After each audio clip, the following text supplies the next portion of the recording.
আমাদের কাছে ডায়াবেটিক পেশেন্টরা অনেক দিন পরে এসে যখন দেখাতে আসে, তখন আমরা তাদের জিজ্ঞেস করি যে এতদিন দেখাতে আসেননি কেন। তখন তাদের বক্তব্য থাকে যে ডাক্তারবাবু কোনো সমস্যা তো ছিল না, তাই আজকে এতদিন পরে দেখাতে এলাম। প্রেসক্রিপশান উল্টে দেখা গেল হয়তো 2 বছর পরে দেখাতে এসছে। তা সমস্যা ছিল না এরকম নয়, তখন কিন্তু আমরা তাদেরকে বলি যে আপনি অ্যাটলিস্ট 3 মাস অন্তর তো আপনার চেক করা উচিত ছিল যে সুগার কত।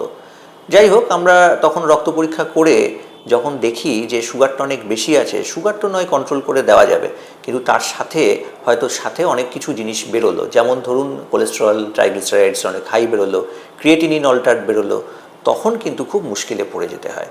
তা সেটার জন্যই চেষ্টা করবেন যদি সুগার থাকে তাহলে 3 মাস অন্তর অন্তর ফিজিশিয়ান ভিজিট করা এবং তার সাথে সাথে সুগারের রিপোর্ট করানো, এবং তার সাথে সাথে যখন ফিজিশিয়ান ভিজিট করছেন তিনি আপনাকে বছরে একবার এই ধরনের প্রোফাইল যেন অবশ্যই করান, যেখানে আমরা বুঝতে পারি যে সুগার কন্ট্রোলটা ছাড়াও আপনার বাকি যে প্যারামিটার্সগুলো, মানে কোলেস্টেরল, ট্রাইগ্লিসারাইড, ক্রিয়েটিনিন, এগুলোও ঠিক থাকছে, তাহলে উপকার হবে।